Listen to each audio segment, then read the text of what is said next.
আজ শুরু করতে যাচ্ছি সবাইকে শুভ সকাল বলে good morning to everybody and বিশেষ করে নারী দল অ্যান্ড নারী দলের স্টাফদেরকে ওয়েলকাম হোম। আমি বাংলাদেশের পক্ষ থেকে না, পুরা পৃথিবীর সকল বাংলাদেশি পক্ষ থেকে, পুরা পৃথিবীর নারী সমাজ থেকে আপনাদেরকে ধন্যবাদ জানাচ্ছি যে আজকের আপনারা দুটা কাজ করেছেন।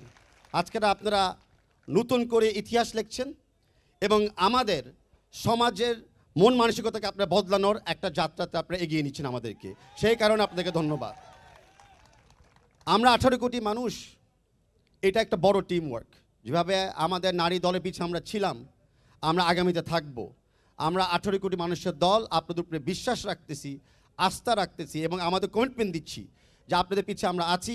আপনারা এগিয়ে যান, পিছিয়ে থাকাতে হবে না। সমস্ত সাপোর্ট, সমস্ত দোয়া এবং সমস্ত অভিজ্ঞতা কাজে লাগাবো আপনাদেরকে সাপোর্ট দেওয়ার জন্য। Please carry on. উপস্থিত অনেক অতিথিরা আছেন, উপস্থিত অনেক ফ্যানরা আছেন এবং অনলাইনে অনেকে দেখছেন। আমি জানি অনেকে ক্লান্ত হয়ে গেছেন, বাট সাকসেস হওয়ার এই একটা সমস্যা আপনারা পাবেন যে আমরা আপনাদেরকে ছবি চাবো, অটোগ্রাফ চাবো, আপনার সাথে সময় কাটাতে চাবো। প্লিজ একটু ধৈর্য ধরে আমাদেরকে সময়টা দিবেন। বাট এটাই হলো কিন্তু বিং সাকসেসফুল আর একটা responsibility. I also thank the technical staff যারা আপনাদের সামনে রয়েছে, coaching panel, analyst, but technical স্টাফের পিছিয়েও সমস্ত যারা স্টাফ রয়েছে।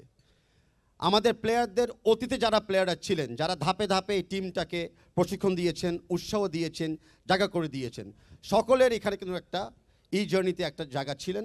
সকলকে আমি আজকে স্মরণ করতে চাচ্ছি আপনাদের মাধ্যমে। আমাদের থেকে কমিটমেন্টটা is very very very strong যে বাংলাদেশের ফুটবল এগিয়ে যাবে। আমাদের নারী দলের জন্য আজকে পুরা পৃথিবী বাংলাদেশকে আরেক রূপে চিহ্নিত করছে। আমরা আগে আর ওই বন্যা দোস্তর দেশ নয়, আমরা এখন একটা ফুটবলিং নেশন। আমরা এখন নারীর সমতা এবং নারীর ক্ষমতায়নের একটা দেশ। আমরা এখান থেকে আমরা কোনো দিন পিছিয়েও যাব না, আর এই নারী সমাজকে আমরা পিছিয়ে থাকতে আর দিব না। আপনারা যারা 23 জন লড়েছেন দেশের জন্য, নারী সমাজের জন্য, আমি আপনাদেরকে ধন্যবাদ জানাচ্ছি। আমি জানি আপনারা ক্লান্ত, তো এখানে আমি আমার সবাইকে জানাচ্ছি আমার বক্তব্য শেষ হওয়ার পরে আমরা দলকে ছেড়ে দিব, ওনাদেরকে রেস্ট নিতে হবে। কিছু কিছু প্লেয়ার আগামীকাল ভুটান চলে যাবে, কিছু কিছু প্লেয়ারদের আগামী আন্ডার 20-তে আবার খেলা আছে জাস্ট 5 দিন পরে। আপনাকে আহ্বান জানাচ্ছি স্টেডিয়ামে আসবেন, বসুন্ধরা কিংস এরিনাতে। আর কোচিং স্টাফের তো জন্য কালকে থেকে আবার কাজ শুরু। কিন্তু এখন থেকে আমাদের একটাই এখন কমিটমেন্ট, একটাই স্লোগান, একটাই এখন tag line, which is mission Australia. সেখানে আমরা যাচ্ছি। Thank you very much.